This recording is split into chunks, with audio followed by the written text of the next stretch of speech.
Welcome back to the third episode in this playthrough of Hero Realms. The first thing I'm going to do is amend red player's score. At the end of the last video, green player dealt 16 damage to red player, and they were on 50, and of course 50 take away 16 is 34, not 36. So just sorted that out.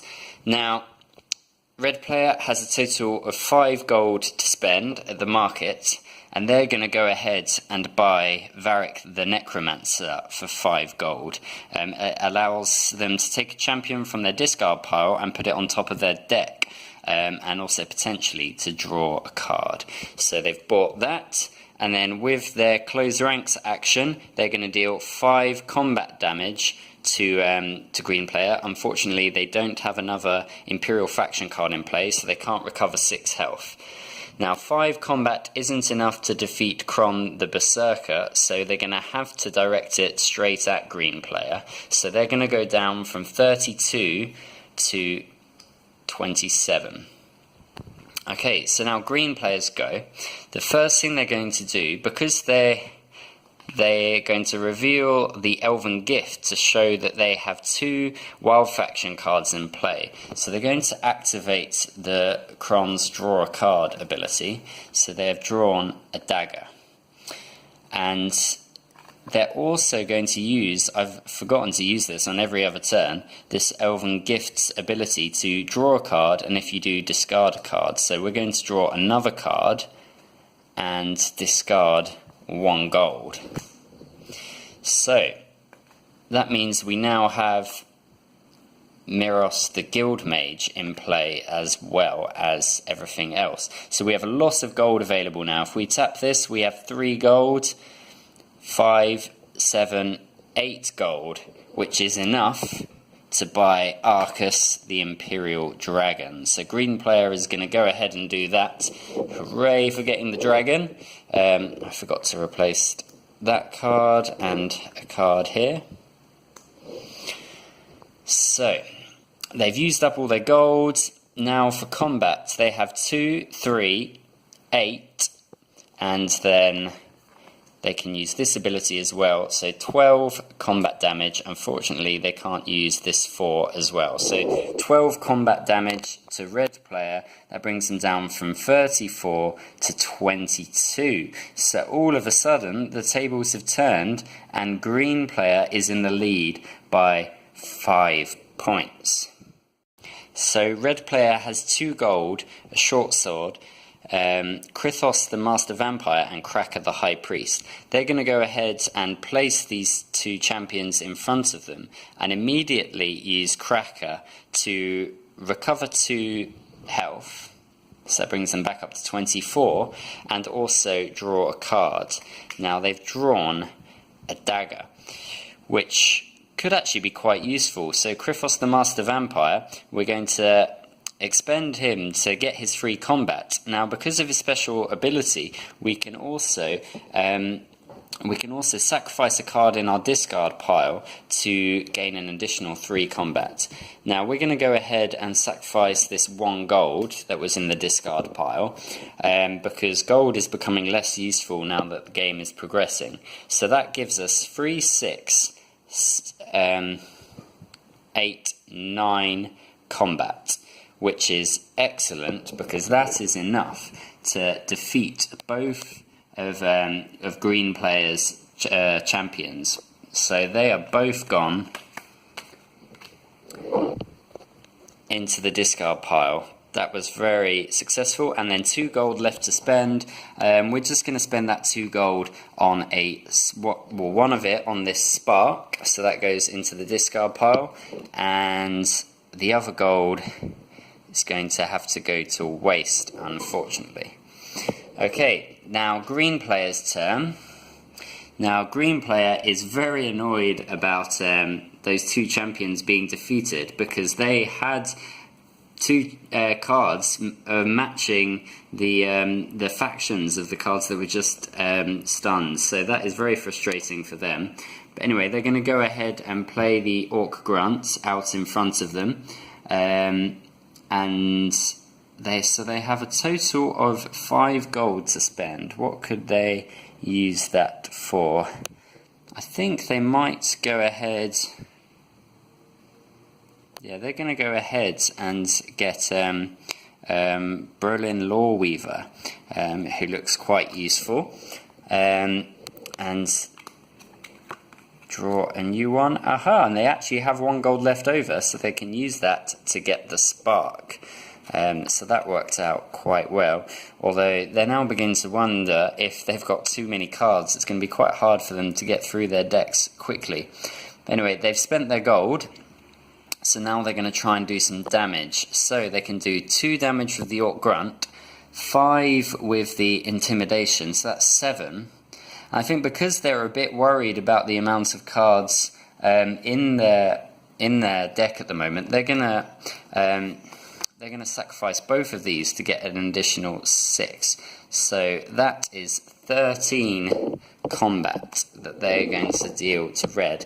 Now, do they want to attack either of these? I mean, they could attack both of them, or they could let them go and just do some serious damage.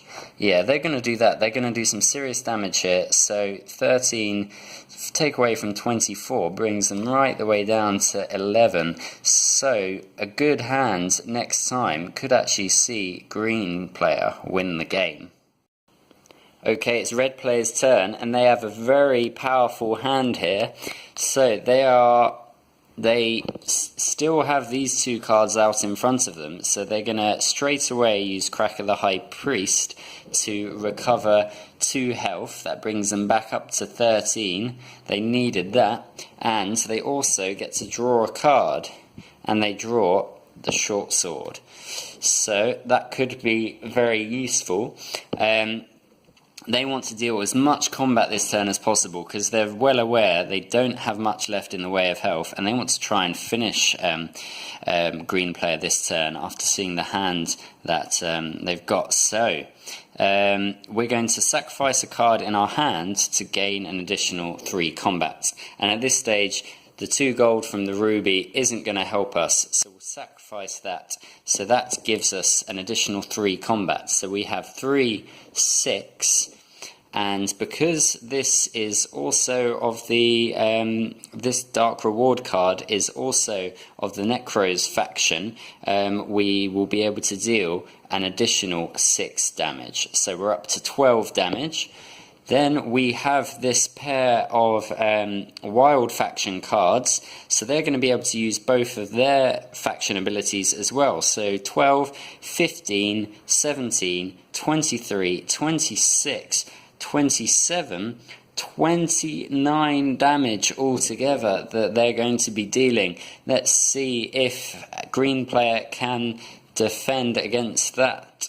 Because green player has this grunt card, which is a guarding champion, we have to attack that. So that is stunned. So 3 take away from 29 is 26. So we get to deal 26 damage at green player, which unfortunately for red player, and very fortunately for green player, is not quite enough. They are down to 1 hit point remaining. That was a very close call for green player, who is counting their lucky stars now. Now let's see what they can do to respond to that. They were very lucky and have drawn the Imperial Dragon, so that has come into play. So now they're going to be a bit more protected next turn, if there is a next turn. They've also got the Guild Mage, which they will be able to beef up with their Intimidation cards. So let's see how much combat damage they can do. Well, 5, but also draw a card. Another short sword, that will come in handy. So 5, 7, 11 from the guild faction ability, 16 altogether they will be able to deal. And does red player have any guard cards? No. And how much hit points do they have left? 13. So that is enough for green player to win the game, bringing red player down to 0. So there we have it. That is the end of this game of Hero Realms, and green player is victorious. So that's it for this playthrough of Hero Realms. I hope you enjoyed it. I really enjoyed playing it, especially seeing as how close it was at the end there, with just one health point between the two players. And as you saw, it's a very quick game, which I think really is a big plus point for the game. It's a lot more light-hearted and fast-paced than a lot of fantasy games, without sacrificing from the cool cards and abilities that you can acquire throughout the game, which is one of the things I really like about the fantasy genre. So it gets the best of both worlds for me. Another thing I forgot to mention when talking about the fantasy theme earlier is, so this game is produced by the same people who made Star Realms, which is essentially the exact same game but with a space theme.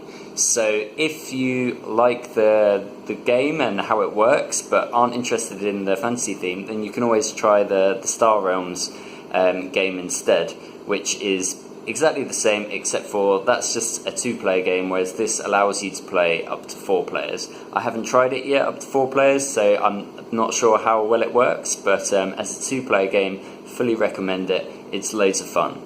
So thank you for watching.